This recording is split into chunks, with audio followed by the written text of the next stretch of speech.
आज का पहला पाठ इब्रानियों के नाम संत पौलुस का पत्र, अध्याय 7, पद संख्या 1 से 3, 15 से 17। तुम मिल्किसेदेक की तरह सदा ही पुरोहित बने रहोगे। जब इब्राहिम राजाओं को हराकर लौट रहा था, तो सलेम का राजा और सर्वोच्च ईश्वर का पुरोहित वहीं मिल्किसेदेक उससे मिलने आया और उसने इब्राहिम को आशीर्वाद दिया। इब्राहिम ने उसे सब चीजों का दशमांश दिया। मिल्किसेदेक का अर्थ है धार्मिकता का राजा। वह सलेम का राजा भी है, जिसका अर्थ है शांति का राजा। उसके ना तो पिता है, ना माता और ना कोई वंशावली।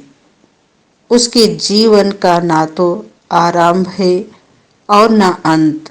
वह ईश्वर के पुत्र के सादृश है और वह सदा ही पुरोहित बना रहता है। यह सब और भी स्पष्ट हो जाता है यदि हम इस पर विचार करें कि एक अन्य पुरोहित प्रकट हुआ जो मिल्किसेदेक के सादृश है, जो वंश परंपरा पर आधारित किसी नियम के अनुसार नहीं, बल्कि अविनाशी जीवन के सामर्थ्य से पुरोहित बन गया है। उसी के विषय में धर्म ग्रंथ यह साक्ष्य देता है, तुम मिल्किसेदेक की तरह सदा ही पुरोहित बने रहोगे। यह प्रभु की वाणी है। संत मार्कुस के अनुसार पवित्र सुसमाचार, अध्याय 3, पद संख्या 1 से 6। विश्राम के दिन जान बचाना उचित है या मार डालना? किसी दूसरे अवसर पर यीशु ने सभागृह में प्रवेश किया। वहां एक मनुष्य था जिसका हाथ सूख गया था। वे इस बात की ताक में थे कि यीशु कहीं विश्राम के दिन उसे चंगा करे और हम उन पर दोष लगाएं। यीशु ने सूखे हाथ वाले से कहा, बीच में खड़े हो जाओ।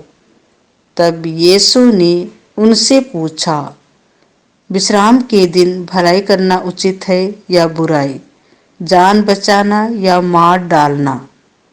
वे मौन रहे।